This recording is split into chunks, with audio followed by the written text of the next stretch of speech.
Hare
Up. I have to shout, don't I, kids? Yes. Oh, thank you. There's some shouting. It's got quite a quiet voice, really. And the acoustics in here are quite dead. We have to sing high, don't we?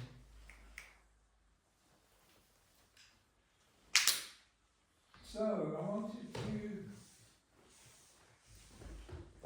begin with a bit from the Bhagavad Gita. We keep coming back to this, don't we? Have you all got a copy of this?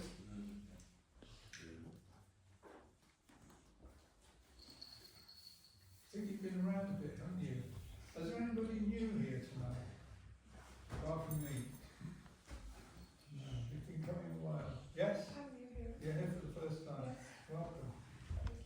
We'll come back to you in a bit, see how it's going.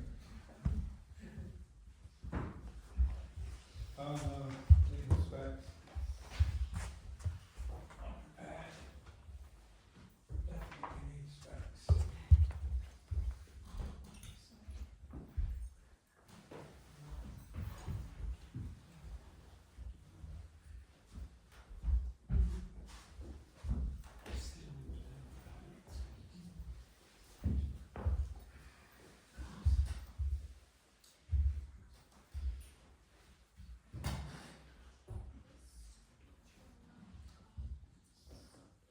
Okay, so we're starting at the beginning, really.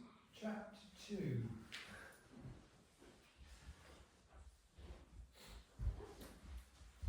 Chapter 2, text 17.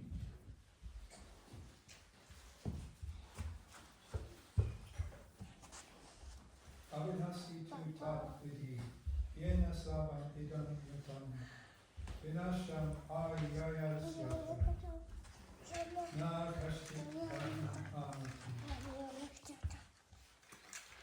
Know that which pervades the entire body is indestructible. No one is able to destroy the imperishable soul. And Prabhupada explains this by saying, this verse more clearly explains the real nature of the soul, because we've had a few chapters talking about the soul. The soul is spread all over the body.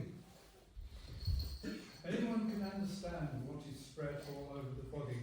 It is consciousness. Everyone is conscious of the pains and pleasures of the body, in part or as a whole. This spreading of consciousness is limited within one's own body. The pains and pleasures of one body are unknown to another. Therefore, each and every body is the embodiment of an individual soul. And the symptom of the soul's presence is perceived as individual consciousness. Quite clear, isn't it? And particularly that verse, it really says it like it is. And so many people these days don't know this. It's like it's been forgotten. One of the voluntary work that I do these days, because I'm supposed to be retired, I'm not supposed to work. I work for the hospice, the local hospice. We've got St John's Hospice in Lancaster, and I work with the spiritual care team, going around the wards, talking to people who have really dying. I mean, there's no doubt about it. Most of them are there because they've got a few hours or a few days left. I've been doing that for a couple of years now, going every week and talking to people who are facing death. And I wanted to tell you a story about what happened last week, because this guy was really haranguing me. I was just going chatting away. I said, "Are you religious?" He said, "I've just told you, I'm an engineer. I've been an engineer all my life. I've been a senior lecturer at Lancaster University. Of course I'm not religious.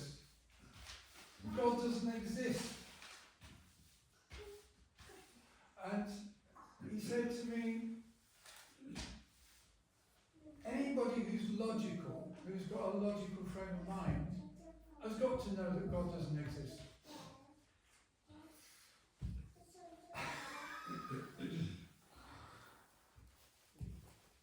It's difficult, you know, because I wanted to argue with him. And I had to stop myself because it's too late for me. This guy, he's really, he was a couple of years younger than me. Most of them are actually these days. Well, I'm 75 this year. A lot of people die before that age. And he was really having a go at me and, you know, saying things that were just not intelligent at all. You know, he said, "Well, do you think God exists? The other side of the moon?" As if that's a stretch of the imagination. You know, I just accepted what he was saying, shook his hand and saw somebody else. It's difficult because people like that, he was dying of bowel cancer. It's going to be a very painful death for him. I wanted to give him a bit of comfort. How do you give a bit of comfort to somebody who doesn't believe that anything happens when you die? You've gone, lights out, that's the end. I did probe him a bit, and he was saying that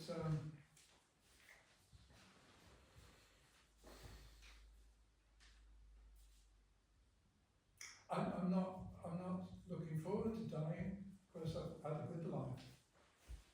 I've enjoyed my life. But these things are what they are. And I come across people like this quite a lot. People who are atheists, or people who are agnostic, or people who used to have a faith and they don't anymore. I would say that 90% of the people in the hospice who are dying don't really know what to expect. Now, Krishna consciousness is different. Bhagavad Gita tells you exactly what's going to happen and what you should be doing at the moment of death. He says, think of me and you'll come to me. And most of the team that I work with in the spiritual care team, well, not most of them, all of them are Christians of one flavour or another. So I have conversations with them that don't necessarily work, but they're doing it for their own reasons. Mostly what they're trying to do, if the Christians, and they come across a Christian who is dying, they want to give them Holy Communion. Anybody know what that means? It's comforting to people who are Christians to feel like they can have the last sacrament, you know, because it's a special it's a special time. You're dying. And you should be prepared to meet your Maker. From a Christian point of view, that's what it's about. And Christians also believe in heaven and hell. Maybe we'll touch on the hell realms in the Srimad Bhagavatam, and we'll get to that later. But Christians don't have a great deal of detail in the Bible about what to expect or what you should be thinking about when you're dying, other than confess your sins and you'll be forgiven. Which comes across in our language as atonement. And they don't have the Hare Krishna mantra. They don't have any mantra. Roman Catholics, they have rosary. And they chant on beads. And that's a similar comfort in a way. But we know that chanting our rounds, even just once, I'll come on to that a bit later in Srimad Bhagavatam, just to say the Hare Krishna mantra once is really important. So I wanted to tell you something about what else I've been doing in Lancaster. Because I am ISKCON Lancaster. I'm the one person who is ISKCON Lancaster. I started a website, iskonlancaster.org.uk, about 3 years ago, hoping that people would see it and they would come flocking. We've got 2 universities in town, lots of young people. Why aren't they coming running? Yeah? If I could get a crowd like this, it would be wonderful. I've tried, I've said, okay, we're going to talk about mantra meditation. Well, maybe get a few people. I did a meditation and mindfulness course, and I got a few people coming, and mostly Buddhists. But it was reasonable turnout, and so I managed to run that for a while. I've been working with the U3A group. Do you know the U3A in Sheffield? Yes. It's for people of the third age. It used to be called the University of the Third Age, but it's people who are retired or people who are unemployed and they're able to come together in groups. I started up a group, meditation and mindfulness, a couple of years ago, and I got 25 people the first time, then 35 the next one. Great, I thought. Gradually the summer came and they were all off on holiday, and I was lucky if I got 2 or 3, and then it ended up with 1. Like, okay, need to think again. So because I'd been working at the hospice for a while and knowing that really what I'm doing there is just giving a bit of comfort and going around and talking to people, and that's important. People need somebody, especially if they've got no family. But it's too late for them.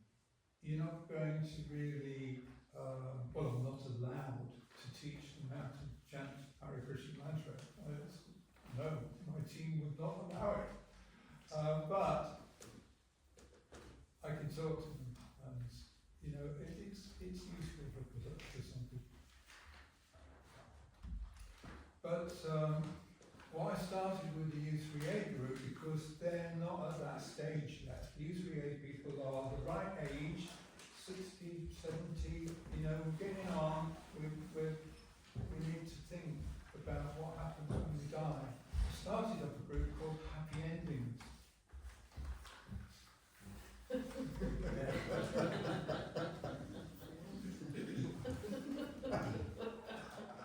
And we started reading a book. I thought it would be strange tonight.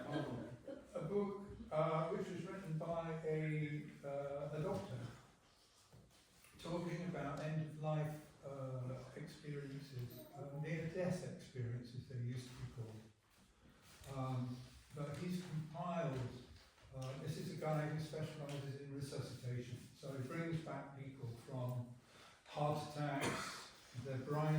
lines, flat lines, and apparently now you can go, you can bring people back up to 12 hours after they have died. Yeah? And so they keep on working, pumping your heart and keep on working. They don't give up like they used to after a few seconds. If you're lucky, if you get the right resuscitation team, then they'll bring you back. But the stories that he's accumulated and put into a book, it's called Lucid Dying. And it's about how people who are going through dying, they find that suddenly everything is clear. They're able to see things a lot clearer than they have ever seen before, and they're looking down and they're listening to what the doctors are doing, people resuscitating them, and they go off, on these experiences, often accompanied by a being of light. And they get taken off somewhere and they go through their entire life, but from a point of view of everybody, how they've affected people. If they've been nice to people, then they see the effects of what they did. If they've been horrible to people, they see the effects of what their words caused. And so you're coming to face with what your life has really been. That's a very common thread with these experiences. And so,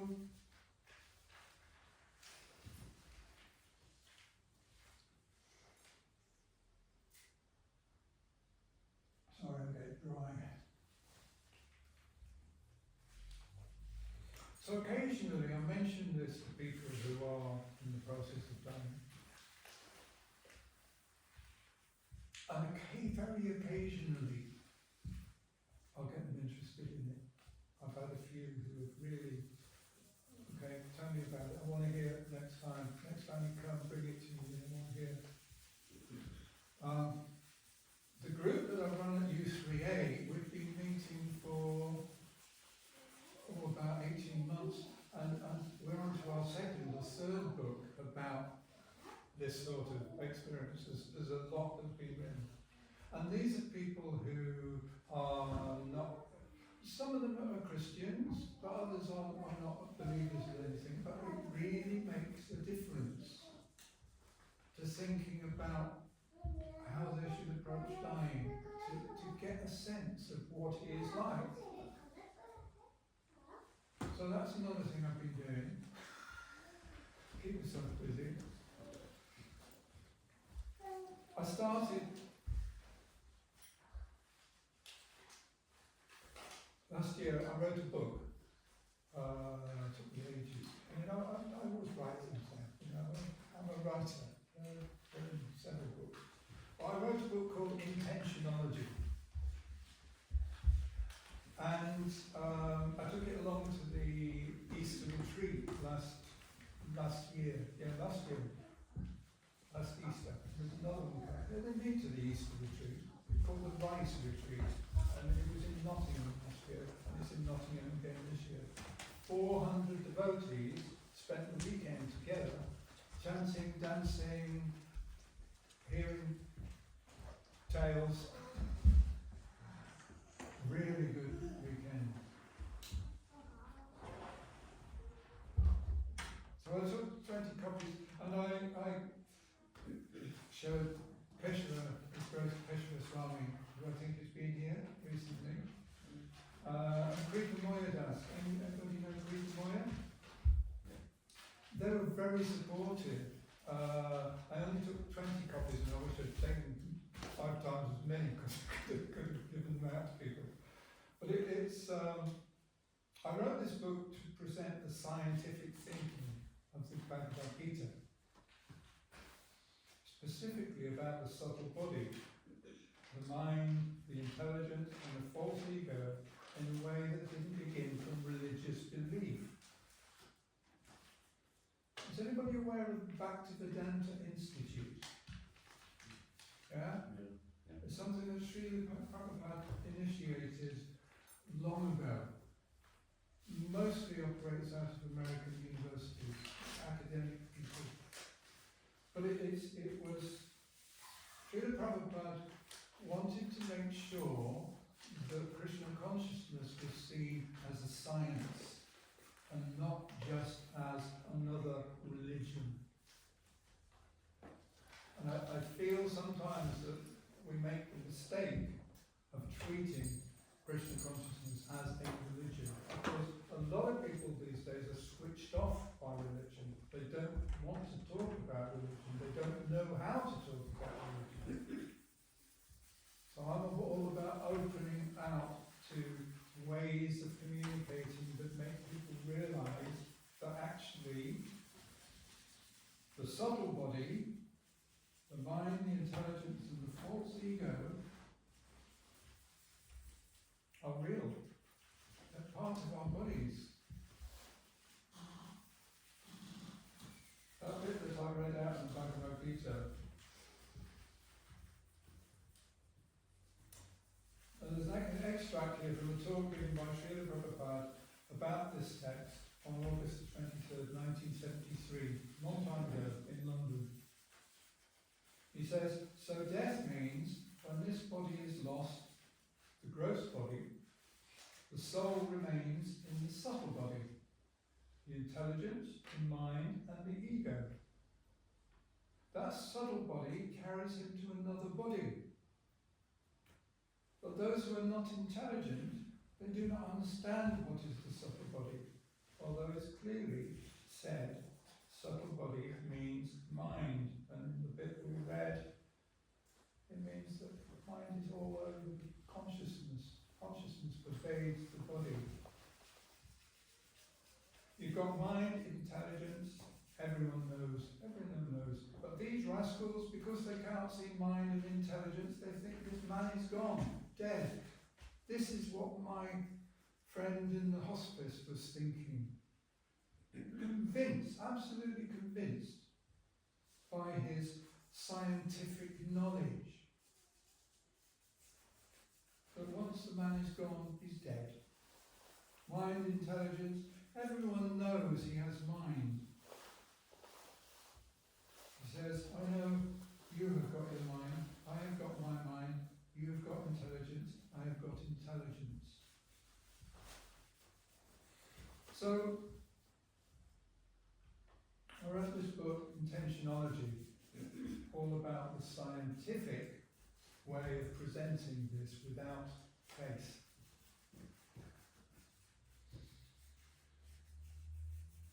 For the last 6 months, I've also been developing a new course in Lancaster entitled Intentional Health, designed to draw people in who want to become more healthy. There's a 10-session course that I've now got available both locally and online around the UK, because it makes sense to do it online as a course that people can take on Zoom, things like that. It focuses not on the science of intention, but on the practical complementary health modalities that can help to bring holistic health to everyone that intends it. So what I'm saying about intentional health is we can become healthier because the mind pervades the body. It's the mind that needs to intend good health for us to be healthy.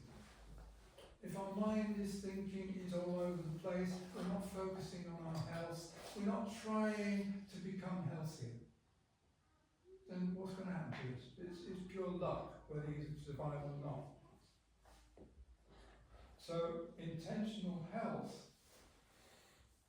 I didn't write a book this time, I just developed a course.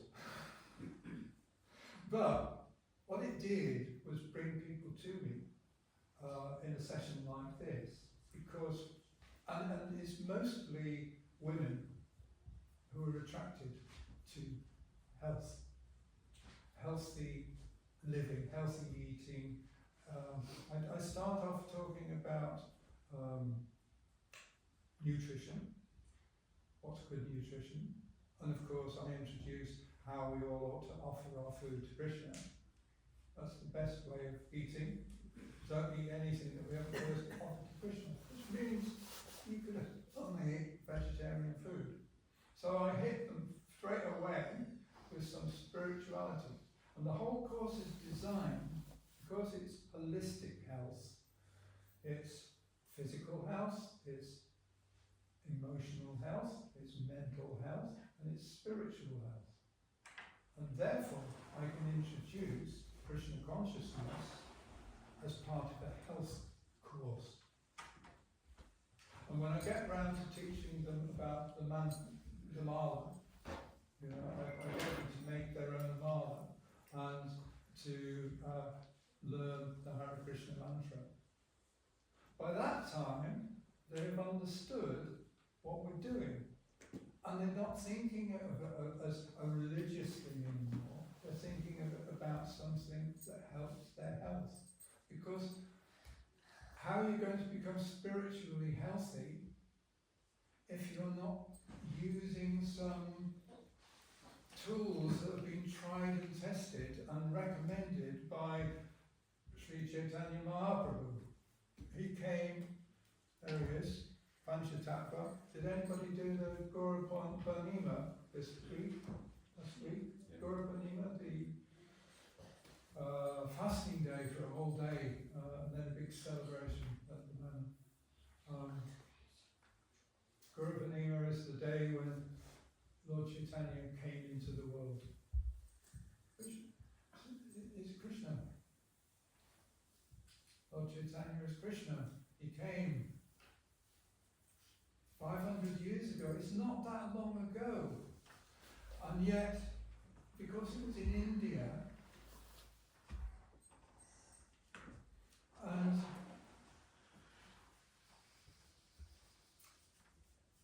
spiritual values are very different in India.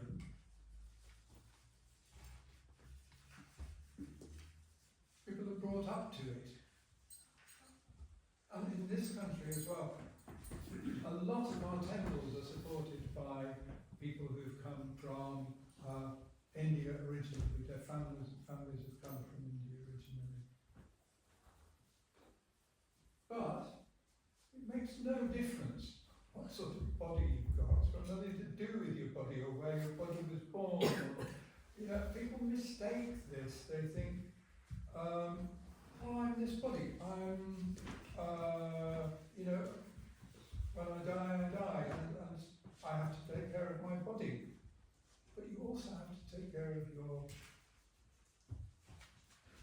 emotions, your mental attitudes, and your spirituality. And all these things are part of holistic health.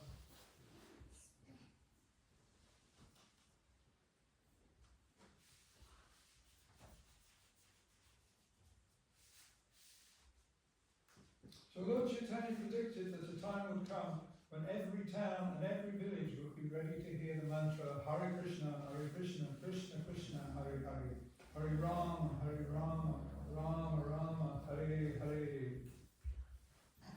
That time arrived 60 years ago, and we keep on needing to find new ways now to attract people to our movement. Let me just ask a few of you, what attracts you? Why have you come here tonight? What is it that attracts you about the Hare Krishna movement? Bit of solace, bit of peace and quiet, bit of realness. My tribe. Okay. You feel like you belong. Yeah, definitely. The community is very important. Definitely. Yeah, it is. Yeah, it is. What about when you die? Does it help you for that? Definitely, yeah. Definitely. I'm still personally scared, but it's a lot less than with Krishna. I'm not scared. I've had a near-death experience, and I was left in hospital pretty much dead. Okay. And, yeah, everything was a bit scary till I went to Krishna, and then it was beautiful. So Yeah, that's what I can say. yeah, wonderful. It's not not scary, going back to Krishna. Not at all scary. I mean, yeah, of course, dying, nobody wants to die, nobody wants to go through the pain. The people that I see in the hospice, it's mostly cancer, and the cancer can be really messy. And chances are that they say 1 in every 2 people are going to die of cancer, because we've coped with everything, we've found ways to get around the other thing, but we cannot find a way to stop death, and we never will. So we have to understand that what we need to do when we're approaching our own death, in the name of Krishna, chant the holy names. There's a bit that I've found out in. Does anybody read the Srimad Bhagavatam? Okay. I did a class online every Wednesday evening. I took it over from Ramananda. Do you know Ramananda? He came here, was it last month, I think? Yeah, he's lovely to see. I mean, he's been my lifeline for a long time. And he's really busy now because he's moved to Leicester and he's got he's teaching at a school, secondary school. And it's really full on. It was a lot more than he thought it was going to be. So he's had to drop a lot of his activities. He still has an online session on a Sunday evening that I try to go to if I can. But the Wednesday was for Srimad Bhagavatam. Now, we've been reading through this together as a group, right from the beginning, and we're now up to Canto 6. And every bit is wonderful.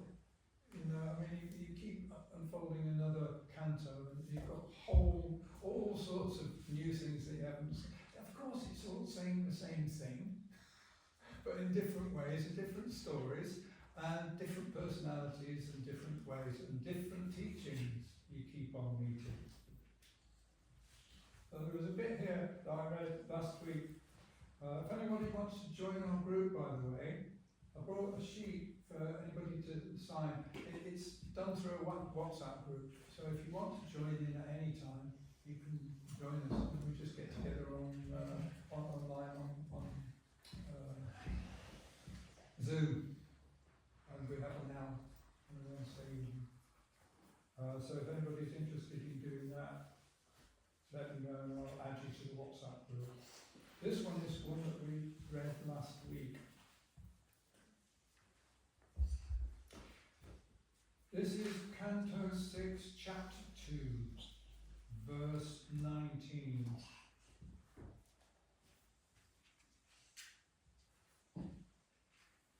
If a person unaware of the effective potency of a certain medicine takes that medicine or is forced to take it, it will act even without his knowledge, because its potency does not depend on the patient's understanding. Similarly, even though one does not know the value of chanting the holy name of the Lord, if one chants knowingly or unknowingly, the chanting will be very effective. There's a perfect line, Srila Prabhupada, which is worth reading because I find it amusing. In the Western countries, where the Hare Krishna movement is spreading, he was translating this back in the early 60s. Learned scholars and other thoughtful men are realizing its effectiveness. For example, Dr. J. Stilson Judah, a learned scholar, has been very much attracted to this movement because he has actually seen that it's turning hippies addicted to drugs into pure Vaishnavas who voluntarily become servants of Krishna and humanity. Even a few years ago, such hippies did not know the Hare Krishna mantra, but now they are chanting it and becoming pure Vaishnavas. Thus, they are becoming free from all sinful activities such as illicit sex, intoxication, eating, and gambling. This is practical proof of the effectiveness of the Hare Krishna movement.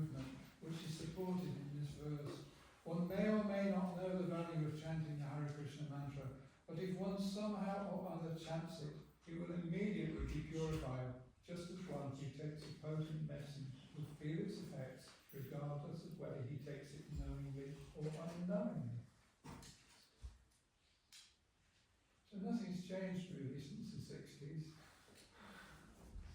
Still getting old hippies coming along. Still people who need to come off drugs of one sort or another. I mean, 60 years this movement is going. And what do we see in the world around us? More violence, more corruption, more despots, more lies, cheating, what's this? Wars. And it's so frustrating, isn't it? We really need to get out there and we need to explain to people that this is not what we want to create. You know, this book, Intentionology, that I wrote, talks about how it's our intentions, our desires that create the world. And we see that all around us. People have these desires about things that are really making things difficult for themselves and making it difficult for others, and they want to rule the world, or they want to defeat somebody or something. You know, desires bring chaos. People need to know how to control this. And what I've been doing with this holistic health course is introduce people to flower remedies, plant flower remedies. Anybody tried plant flower remedies? We do Reiki. We've done Reiki. These are energy medicines. They're working on the subtle body, not the physical body, although Reiki can actually heal physical complaints as well. But also, I've got a few things I want to show you later. There's something called vital energy remedies, which have been developed over the last 20-30 years by a Russian scientist. He actually lives in America these days, near Salt Lake City. And he produces these remedies which are like imprints of mind. They're like patterns of they can produce patterns of any substance, whether that's a herbal remedy or it can be a remedy. A lot of the medicines that we take, that the doctors give us, can give us side effects. That's the problem. People get more ill by taking medicines than we did before, because they're synthetic drugs and they're aimed at particular things and they can cause all sorts of things.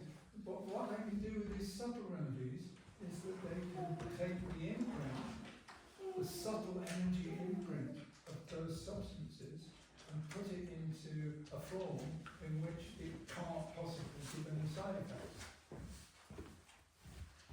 So I've been telling people about this, and I've been working with people. I have this vision about how Krishna devotees can earn a living by providing holistic treatment. When I first came to the Krishna consciousness movement, I was very fortunate in that I was early 30s, so it's quite a while ago. And I was given a book on the street, Bhagavad Gita, and read it, went back and saw the devotee, because I wanted to talk to him about it. And within a couple of weeks, he had invited me to Manor to meet somebody who was just starting out a spiritual sky incense making business. Have you heard of spiritual sky? Well, we all know we're going to the spiritual sky when we die. But this was an incense, and it was henna, and it was essential oils, and it was a whole range of scented products. And he said, how would you like to distribute this to all the shops in the southwest of England? And on every packet was an image of Krishna. And I thought, I don't really want to be doing the job that I'm doing at the moment. I was working with a refrigeration company, and I was having to go into abattoirs, and I was having to go into meat packing factories, and I didn't want to do this. And so I said, okay, I'll have a go. And I became a self-employed spiritual sky marketing business. And I think Tribhuvananda has been here as well, hasn't he? Yeah, he's an old mate of mine because he used to do spiritual sky business in the north of England. We were doing it at the same time. He did the north of England and I did the south. And we sort of divided the country between us. And I earned a living 5 years doing that. And the great thing was I was working with devotional products, talking to people, giving them, selling products which had pictures of Krishna that they never saw, what it was about. And it was a time when hippies were still around and they were buying this stuff, and so we did pretty well. So, having done that, I appreciate what it is. I had a young family at the time. My first daughter was about 2 years old when I started. And so I needed some means of supporting them. So my vision is to repay some of that. I've already got 3 or 4 people from the Manchester Sangha who want to train up as flower remedy consultants, as Reiki practitioners, and as vital energy remedy consultants. Yeah. Oh, sorry, I'll just leave it at Reiki. So I started a website called Holistic Help Desk, and the aim of that is it's across the UK, holistic-helpdesk.uk. So it's giving assistance to people who want to have holistic health. It's got a bit of AI in there. Everything's got a bit of AI in there these days.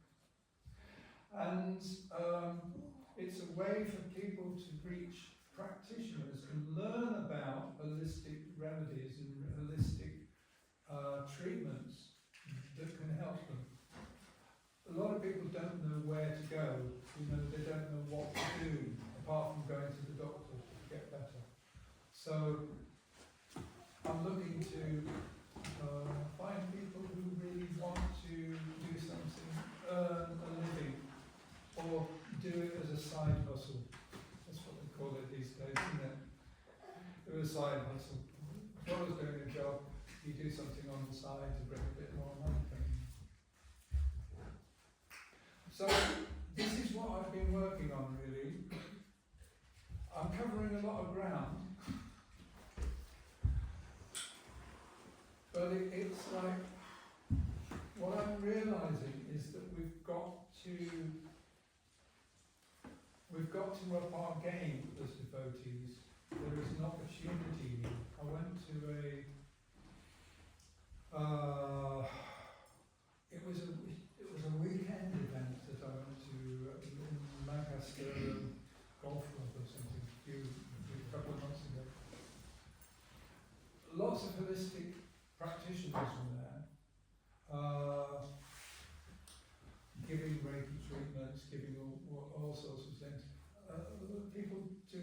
reading their fortunes and doing all sorts of nonsense. But the place was absolutely packed.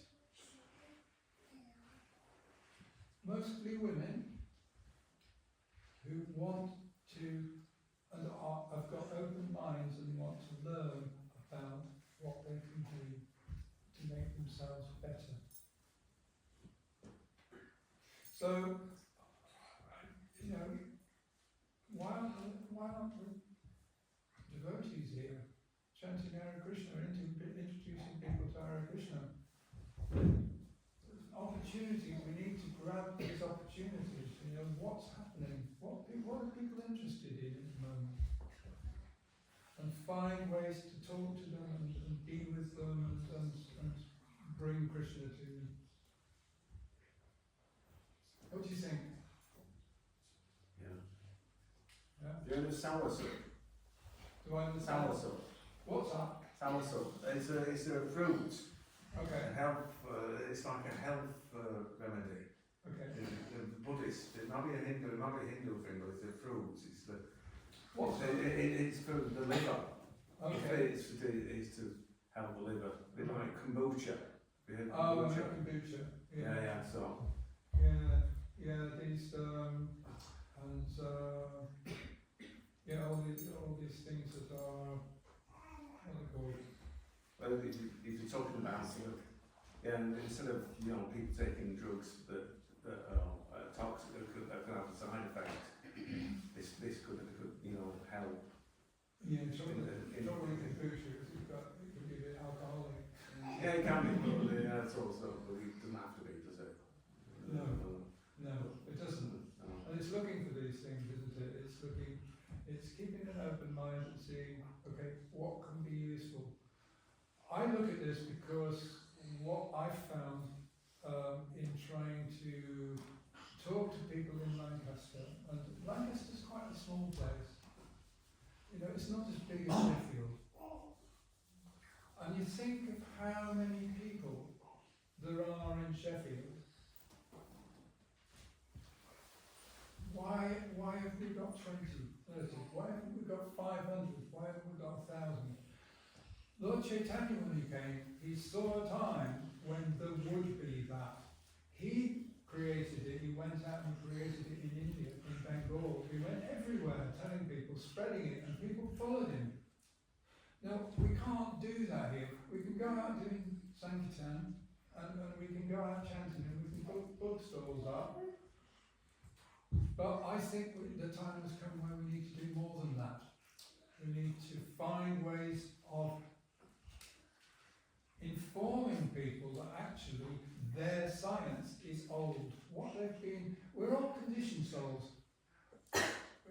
Prabhupada talks about conditioned souls. And what does that mean? It means we're conditioned into thinking things that aren't true, basically.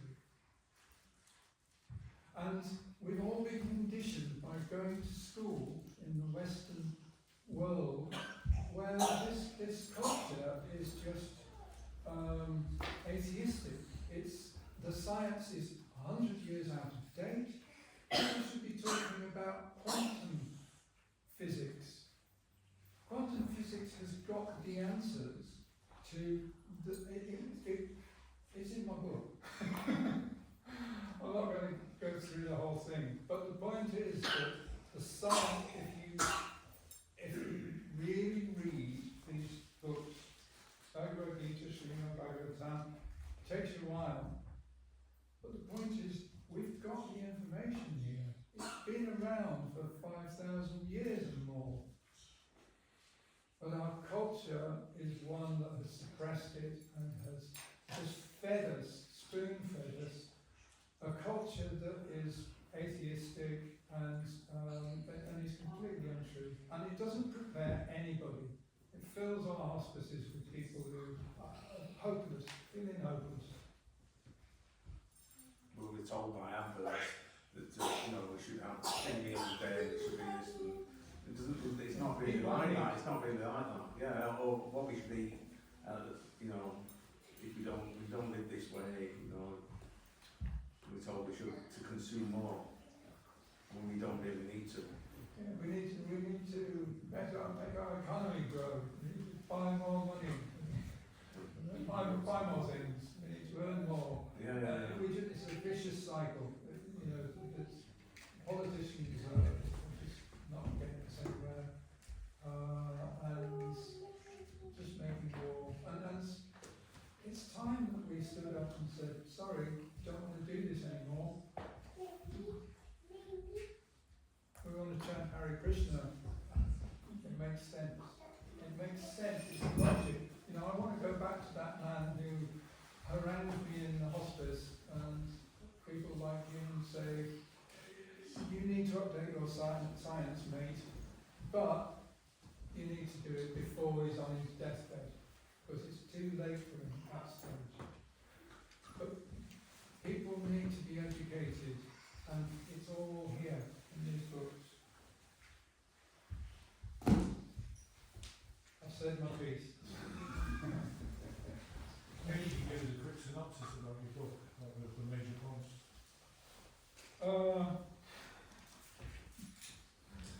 How many hours we got? Oops. Okay. Just a standout point. Yeah. It's just the same.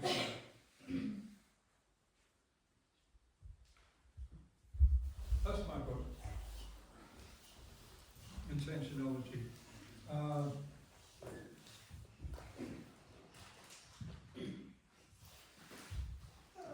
I've made it into an online course.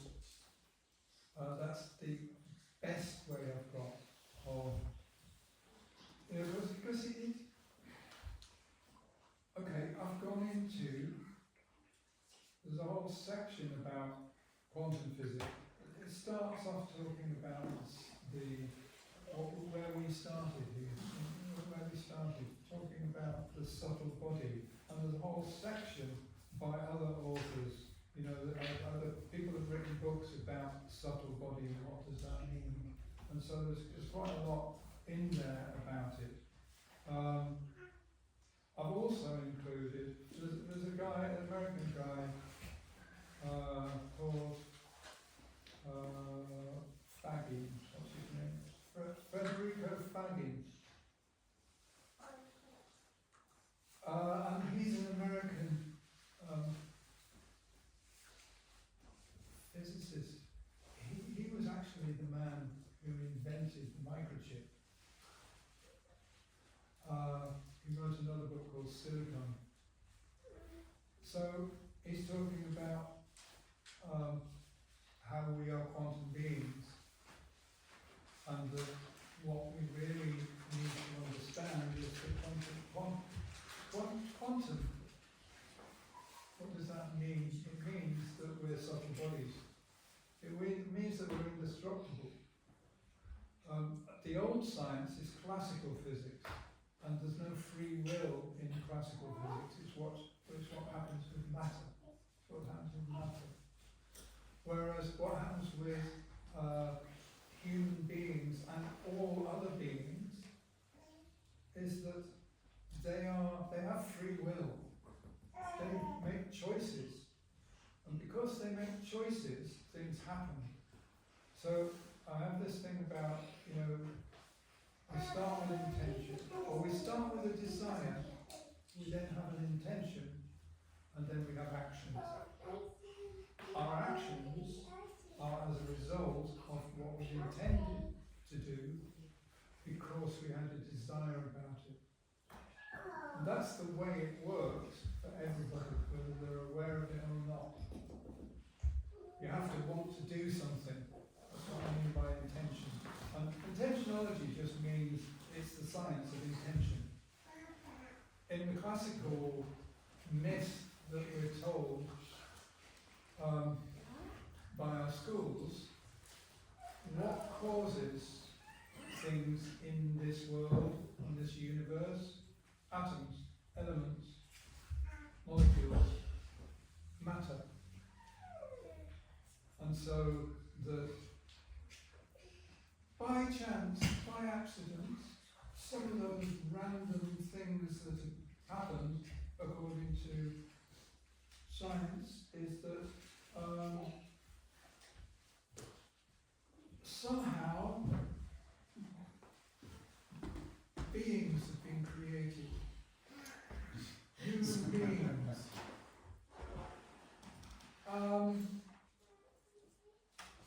And somehow, you know, it's taken millions of years, of course, lots of accidents, lots of random events, but we've become convinced that this is all random, this is all an accident. That the fact that human beings are here is an accident, because what rules, what brings things into effect is the molecules that react with other molecules. I was trained as a scientist, as a chemical engineer. I know about molecules.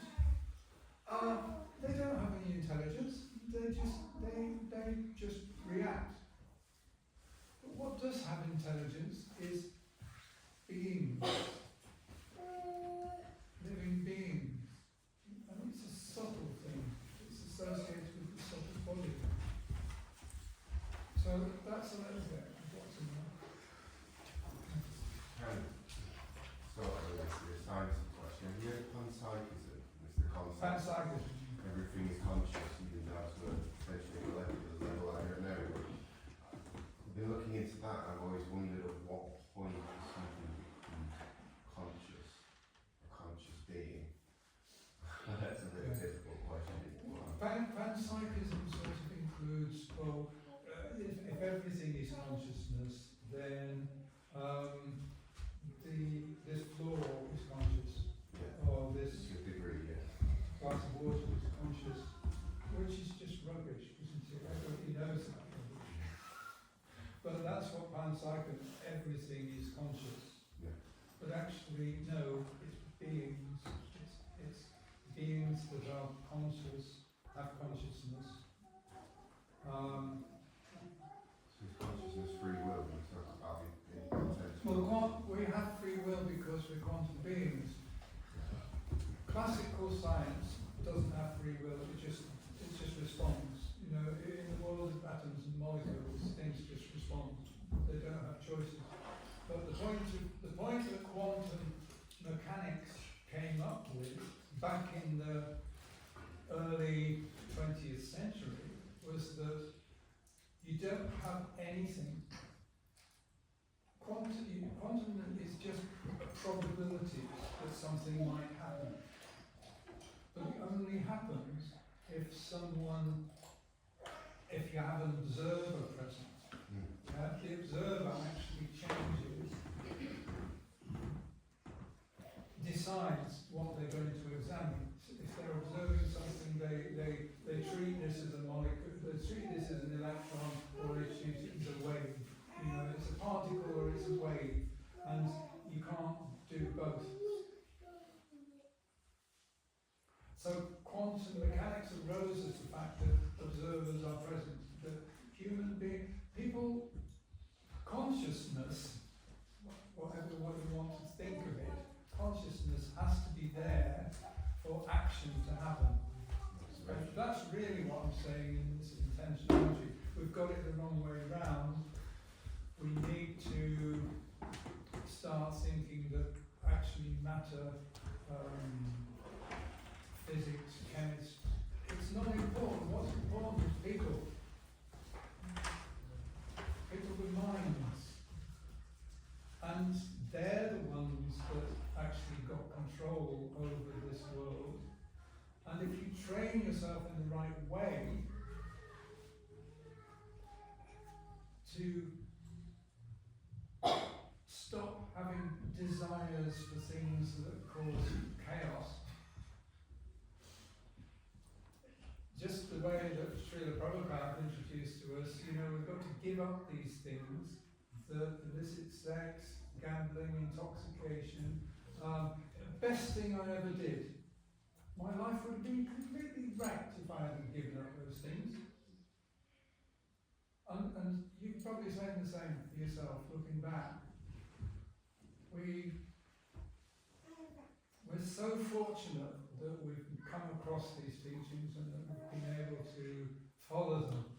And the trouble is that people don't know about the teachings because they're presented in a way that they have to decide, well, I'm not religious, therefore, you know, I can't go to the Krishna consciousness because they're trying to convert me to something else. And we've got to get away from that somehow. Krishna consciousness is a science. And it's the thing that really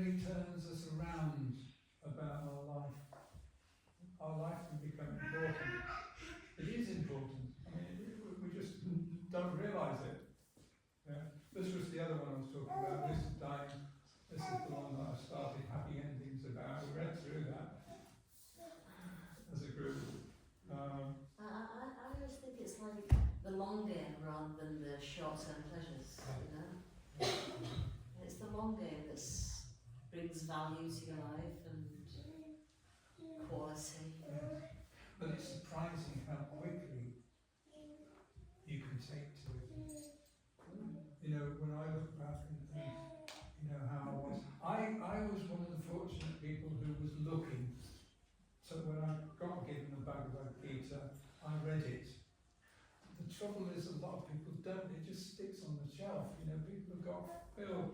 I mean, it's great that we've got the libraries and libraries of you know, every study has got Bhagavad Gita in it, and it's got copies of the Srimad Bhagavatam that people have never got around to reading. These things are difficult to read on your own. You need other people to do it with. And so we need companionship, you know, we need community. And what you've got started here in Sheffield is fantastic. Intention is everything, isn't it? But it's got to be good intention. Yeah. The point was it was going to be bad intention, because that's going to create every action causes a reaction. Yeah. So it's got to be always good from the heart intention. Good, and you've got to understand what it is. You know, I mean, what I do in this is to I introduce practical intentionality, and so I teach people tapping. Does anybody know about tapping? Oh yeah. Yeah, tapping points. I mean, it's wonderful what people have done, and there's so much scientific evidence for how successful tapping has been. Used to be called emotional freedom technique, EFT, and it used to be free, but they tend to charge you a lot these days, but still good, still good. But I introduced tapping as the first practical intentionality, but later I introduced mantra, and I've got on YouTube, I've got a what do you call it, a channel on YouTube where I've got 3 videos telling you how to make your own mala. I've got somebody to film me making a mala, and how to chant the mantra, and why you should try to chant the mantra. So I've got those on YouTube. I've had quite a lot of visitors actually. I've also got a link to eBay where I sell mala making kits. You see my mala making kits.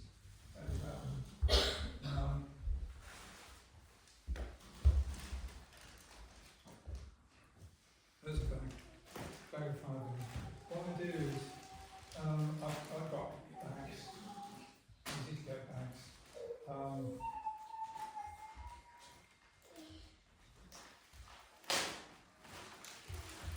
In 3 colours. So I give you a bag, I give you some string. I do 54 beads. So it's a half mala. Why? Because it takes you a long time to thread 108 beads. And I find that I did this at the last Easter retreat and taught the children. They loved it. They were really eager to do that because it's a craft, you know, it's threading the beads. It's something you need to learn, a skill. So you get this string, you get beads, and you get some embroidery thread to make a tassel at the end. And by the time you've done that, and you get another string of beads so that you've got, you know, counting. And 54 beads you can do just as easily, you know, if you just do twice as many.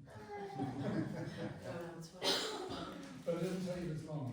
So I do kits, and that's why I introduced with my intentional health one of the lessons, you know, one of the sessions that I do to get to a certain stage where, okay, now it's time for spiritual health. Now we're going to make mala, and then we're going to learn how to chant. And by that time, people are up for it. Because, you know, why not? It's just another thing, and it's fun. So I found making mala, it's that putting your intention into every bead. I'm going to chant. I'm going to chant 54 times, you know, and it's saying the mantra as you're doing it, as you're making it. So it's putting your intention into the set of beads. Become more personal when you make it yourself. So I've been keeping myself busy.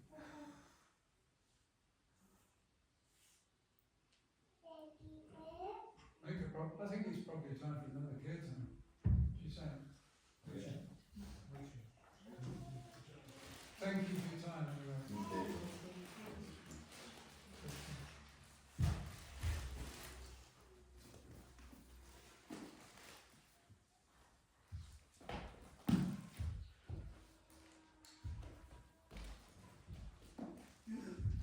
Thank you so much. It's really interesting. We're going to do some chanting now. Has everyone got them? Okay. So if anyone wants to get some, you've got these.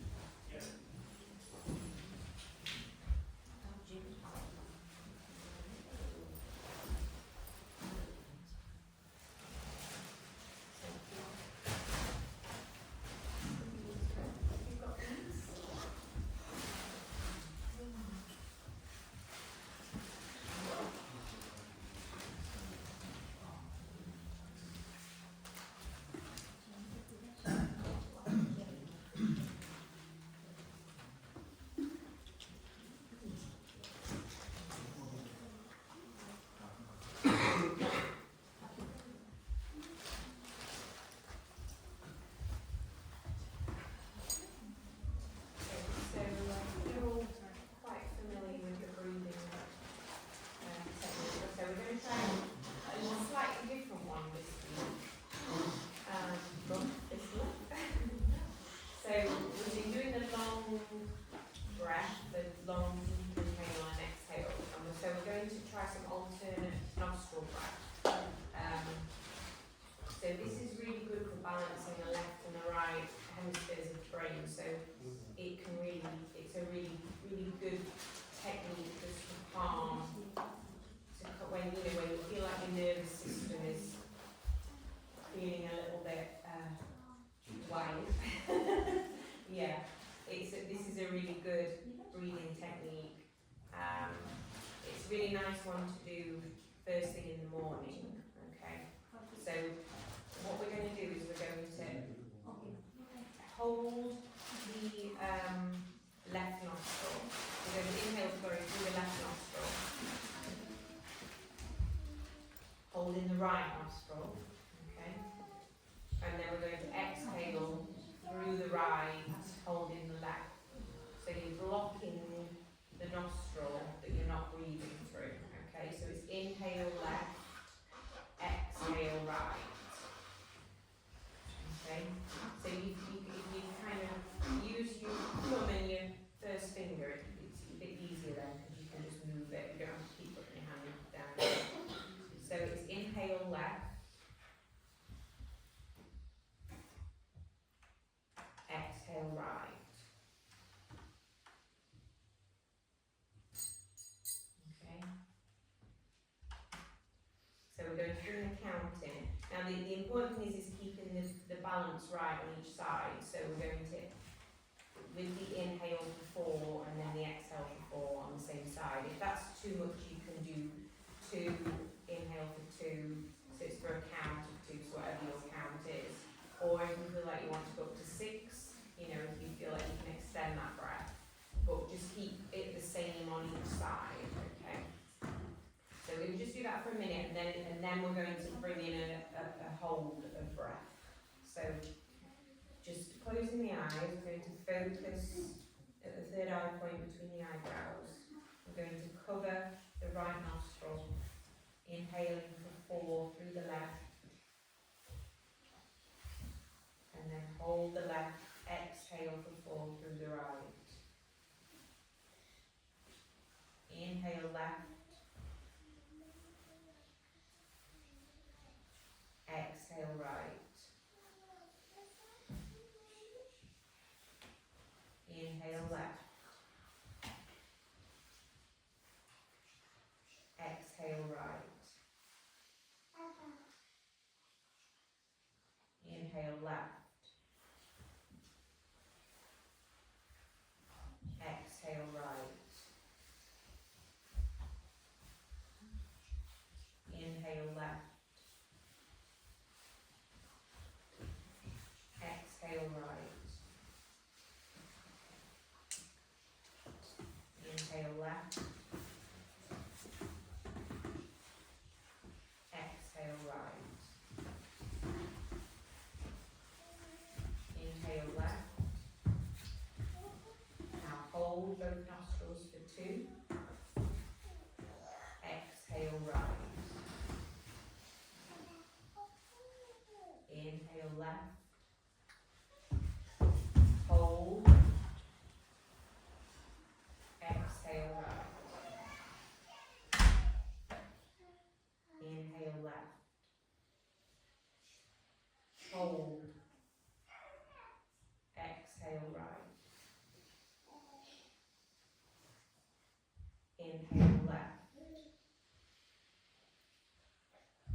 Hold. Exhale right. So just keep that count now on your own. Inhaling through the left nostril for 4. Holding for 2. And exhale through the right for 4.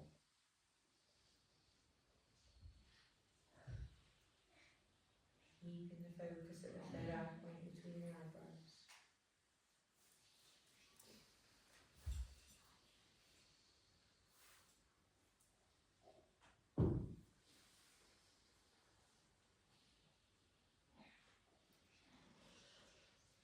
Really trying to inhale completely.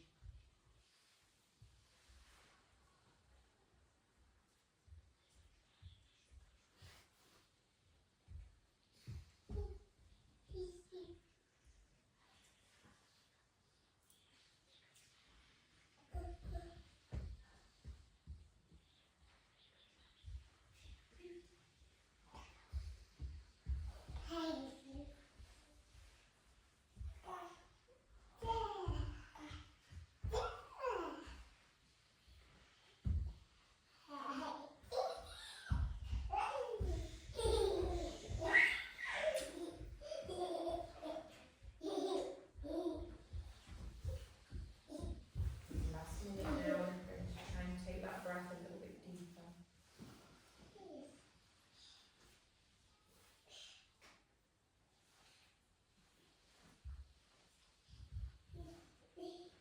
Inhale left, holding the breath, and exhaling right.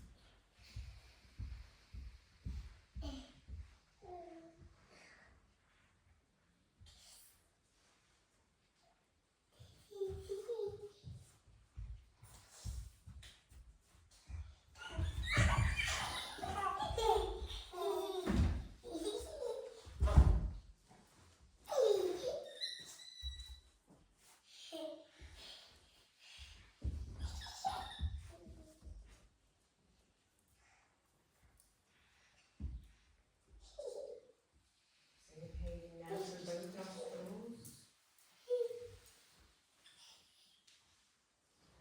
And then exhale.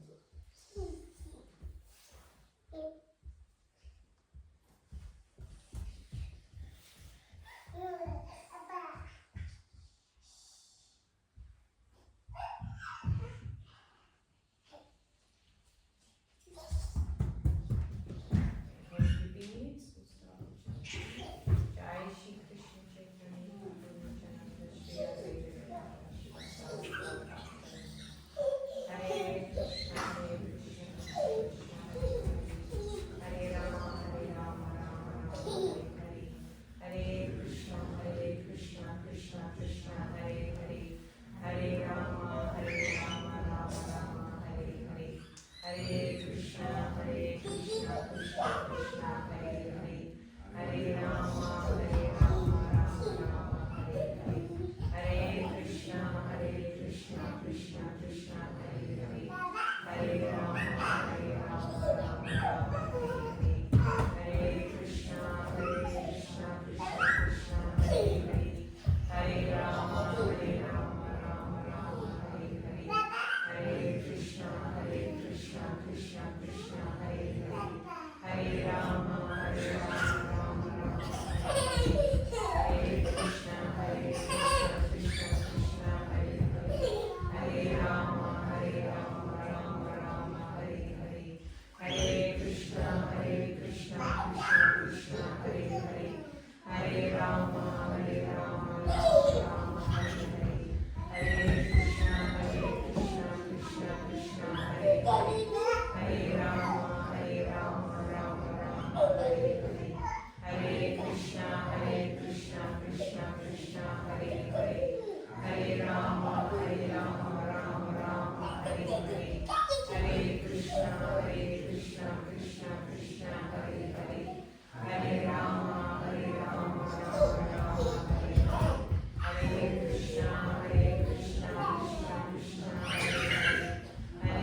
Krishna Hare Hare, Hare Rama, Rama Rama, Hare Hare, Hare Krishna, Krishna Krishna, Hare Hare, Hare Rama, Rama Rama, Hare Hare, Hare Krishna, Krishna Krishna, Hare Hare, Hare Rama, Rama Hare Hare, Hare Krishna, Krishna Krishna, Hare Hare, Hare Rama, Rama Hare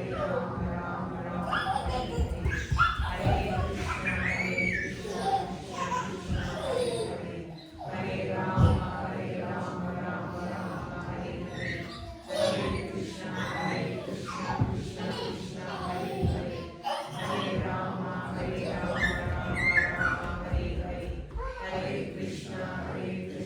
Krishna Krishna, Hare Hare, Hare Rama, Rama Hare Hare, Hare Krishna, Krishna Krishna, Hare Hare, Hare Rama, Rama Hare Hare, Hare Krishna, Krishna Krishna, Hare Hare, Hare Rama, Rama Hare Krishna, Krishna Krishna, Hare Hare, Hare Rama, Rama Hare Hare, Hare Krishna, Krishna Krishna, Hare Hare, Hare Rama, Rama Hare Hare, Hare Krishna, Krishna Krishna, Hare Hare, Hare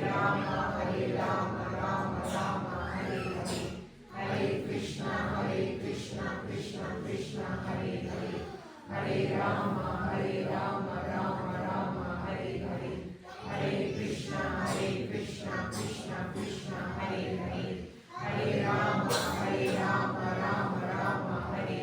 Rama Hare Hare, Hare Krishna, Krishna Hare Hare, Hare Rama, Rama Hare Hare, Hare Krishna, Krishna Hare Hare, Hare Rama, Rama Hare Hare, Hare Krishna, Krishna Hare Hare, Hare Rama, Rama Hare Hare, Hare Krishna, Krishna Hare Hare, Hare Rama, Rama Hare Hare, Hare Krishna, Krishna Hare Hare, Hare Rama, Rama Hare Hare, Hare Krishna, Krishna Hare Hare, Hare Rama, Rama Hare Hare, Hare Krishna, Krishna Hare Hare, Hare Rama, Rama Hare Hare, Hare Krishna, Krishna Hare Hare, Hare Rama, Rama Hare Hare, Hare Krishna, Krishna Hare Hare, Hare Rama, Rama Hare Hare, Hare Krishna, Krishna Hare Hare, Hare Rama, Rama Hare Hare, Hare Krishna, Krishna Hare Hare, Hare Rama, Rama Hare Hare, Hare Krishna, Krishna Hare Hare, Hare Rama, Rama Hare Hare, Hare Krishna,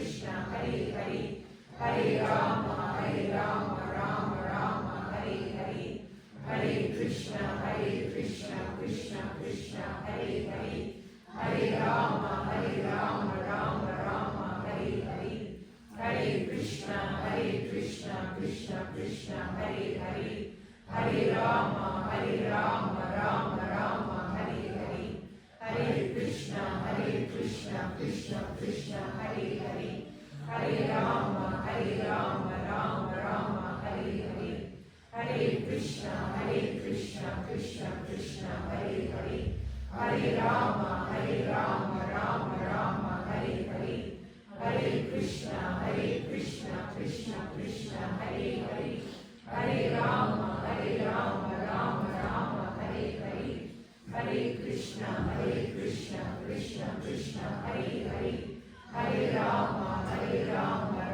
Rama Hare Hare, Hare Krishna,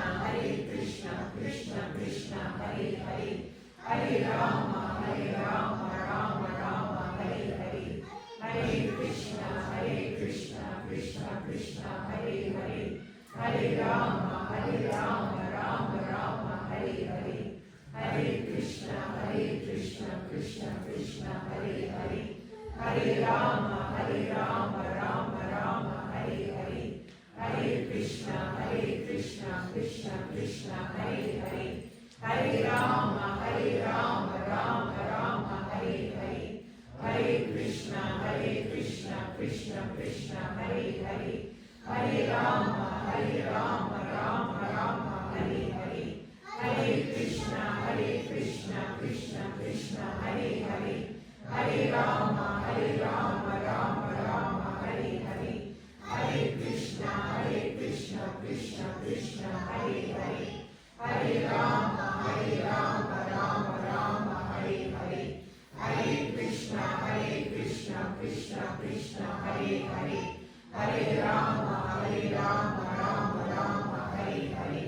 Hare Krishna, Krishna Krishna, Hare Hare. Hare Rama, Rama Rama, Hare Hare.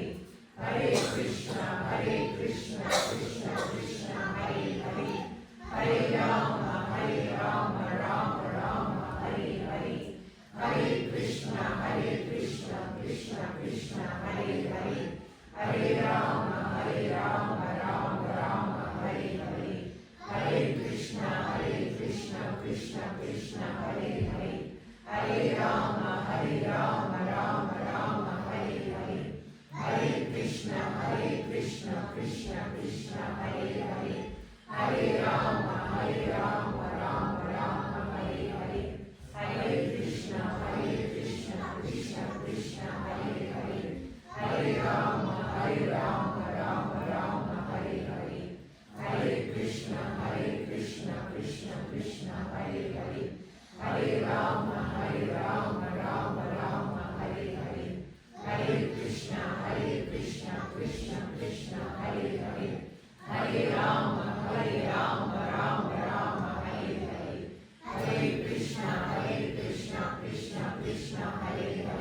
Hare Rama, Rama Rama, Hare Hare. Hare Krishna, Krishna Krishna, Hare Hare. Hare Rama, Rama Rama, Hare Hare. Hare Krishna, Krishna Krishna, Hare Hare. Hare Rama, Rama Rama, Hare Hare. Hare Krishna, Krishna Krishna, Hare Hare. Hare Rama, Rama Rama, Hare Hare. Hare Krishna, Krishna Krishna, Hare Hare. Hare Rama, Rama Rama, Hare Hare. Hare Krishna, Krishna Krishna, Hare Hare. Hare Rama, Rama Rama, Hare Hare. Hare Krishna, Krishna Krishna, Hare Hare. Hare Rama, Rama Rama, Hare Hare. Hare Krishna, Krishna Krishna, Hare Hare. Hare Rama, Rama Rama, Hare Hare. Hare Krishna, Krishna Krishna, Hare Hare. Hare Rama, Rama Rama, Hare Hare.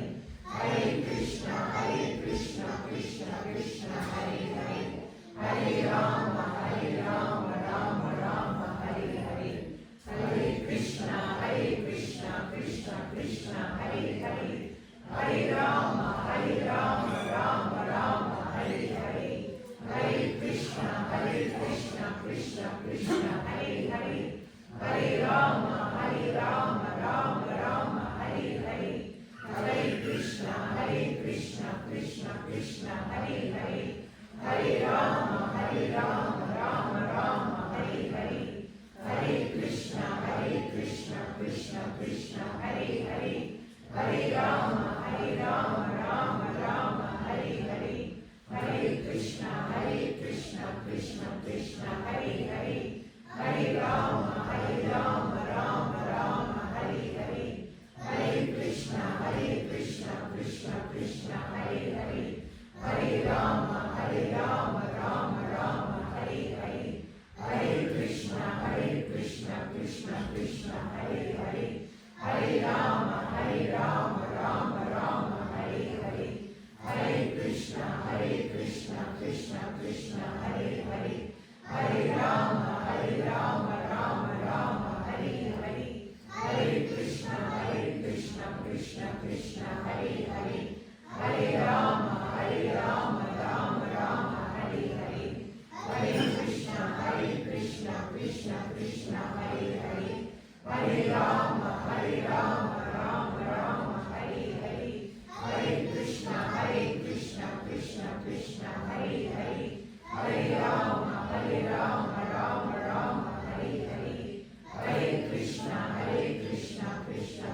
Krishna, Hare Hare, Hare Rama, Rama Rama, Hare Hare, Hare Krishna, Krishna Krishna, Hare Hare, Hare Rama, Rama Rama, Hare Hare, Hare Krishna, Krishna Krishna, Hare Hare, Hare Rama, Rama Rama, Hare Hare, Hare Krishna, Krishna Krishna, Hare Hare, Hare Rama, Rama Rama, Hare Hare, Hare Krishna, Krishna Krishna, Hare Hare, Hare Rama, Rama Rama, Hare Hare, Hare Krishna, Krishna Krishna, Hare Hare, Hare Rama, Rama Rama, Hare Hare, Hare Krishna, Krishna Krishna, Hare Hare, Hare Rama,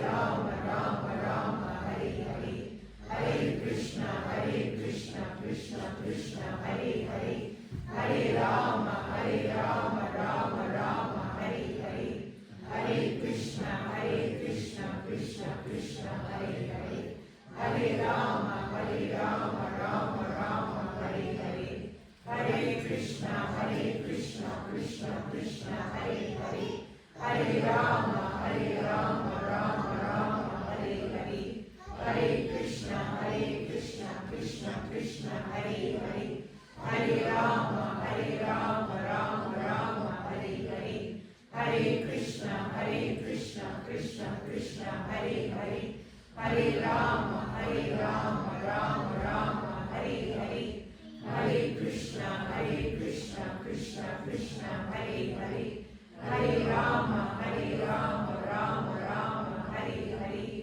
Hare Krishna, Krishna, Hare Hare, Hare Rama, Rama Rama, Hare Hare, Hare Krishna, Krishna, Hare Hare, Hare Rama, Rama Rama, Hare Hare, Hare Krishna, Krishna, Hare Hare, Hare Rama, Rama Rama, Hare Hare, Hare Krishna, Krishna, Hare Hare, Hare Rama, Rama Rama, Hare Hare, Hare Krishna, Krishna, Hare Hare, Hare Rama, Rama Rama, Hare Hare, Hare Krishna,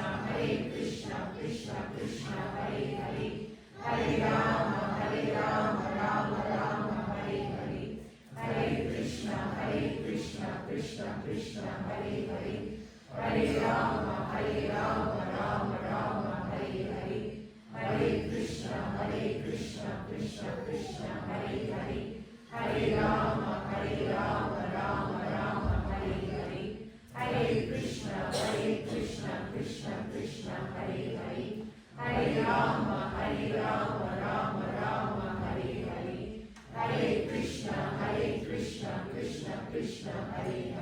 Hare Rama, Rama Rama, Hare Hare, Hare Krishna, Krishna, Hare Hare, Hare Rama, Rama Rama, Hare Hare, Hare Krishna, Krishna, Hare Hare, Hare Rama, Rama Rama, Hare Hare, Hare Krishna, Krishna, Hare Hare, Hare Rama, Rama Rama, Hare Hare, Hare Krishna, Krishna, Hare Hare, Hare Rama, Rama Rama, Hare Hare, Hare Krishna, Krishna, Hare Hare, Hare Rama, Rama Rama, Hare Hare. Hare. Just take a minute to feel the vibrations of the mantra, the holy name.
conscious of